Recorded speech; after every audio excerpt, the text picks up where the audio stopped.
রাজধানীর উত্তরার গণহত্যার মামলায় সাবেক মেয়র আতিকুল ইসলাম, স্থানীয় আওয়ামী লীগ নেতা ও পুলিশ সদস্য সহ 10 জনকে আন্তর্জাতিক অপরাধ ট্রাইব্যুনালে হাজির করা হয়েছে। সকাল 10টার পর আসামিদের কাশিমপুর ও কেরানীগঞ্জ কারাগার থেকে তাদের হাজির করা হয়। আওয়ামী নেতাদের মধ্যে রয়েছেন শিক্ষা বিষয়ক সম্পাদক শাহিন উর্মিয়া, উত্তরা পশ্চিম থানা আওয়ামী লীগের সভাপতি অ্যাডভোকেট মনোয়ার ইসলাম চৌধুরী সহ অনেকেই।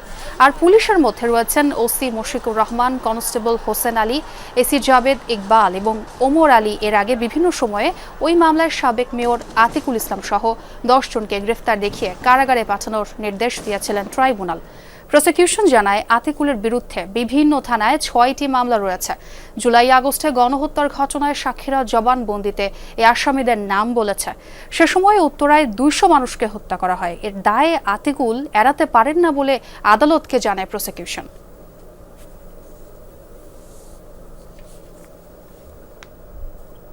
এ বিষয়ে আরও জানাতে আন্তর্জাতিক অপরাধ ট্রাইব্যুনাল থেকে যোগ দিচ্ছেন আমার সহকর্মী মনিরুল ইসলাম। মনির, সেখানকার সর্বশেষ খবর কি আছে আপনার কাছে? ধন্যবাদ। আসলে এই 10 যে আসামি তাদেরকে ঠিক 10:10টার দিকে আদালতে নেওয়া হয়েছে। এর মধ্যে 3 জন পুলিশ কর্মকর্তা এবং সদস্য রয়েছেন, একজন ওসি, একজন এসি এবং আরেকজন কনস্টেবল ওই এলাকায় দায়িত্বরত। এবং এছাড়া বাকি যে আসামিগুলো তাদের কথা তো উল্লেখ করলেনই, যে ঢাকা উত্তরের সাবেক মেয়র আতিকুর রহমান। তো তাদেরকে এর আগে কিন্তু একবার এই গণহত্যা মামলায় বা উত্তর এলাকার গণহত্যা মামলায় তাদেরকে আদালতে আনা হয়েছিল। তখন আজকে আনার দিন ধার্য ছিল। তো সেই দিন আদালতে অপরাধ ট্রাইব্যুনালের বিচারকদের ধার্য করে দেওয়া সেই দিন অনুপাতে বা সেই অনুযায়ী আজকে তাদেরকে সকালে হাজির করা হয়েছে।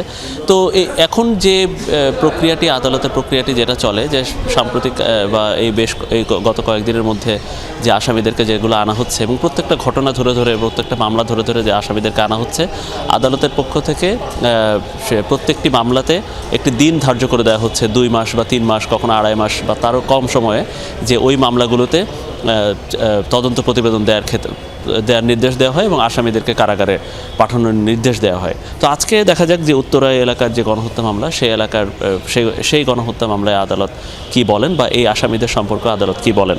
তো আমরা প্রসিকিউশনের সাথে কথা বলেছিলাম, তারা হয়তো এই ব্যাপারটি তারা প্রত্যাশা করছেন যে এই আসামিরা কীভাবে জড়িত সেই ব্যাপারটিও আদালতে তুলে ধরা হবে বা তুলে ধরবে প্রসিকিউশন।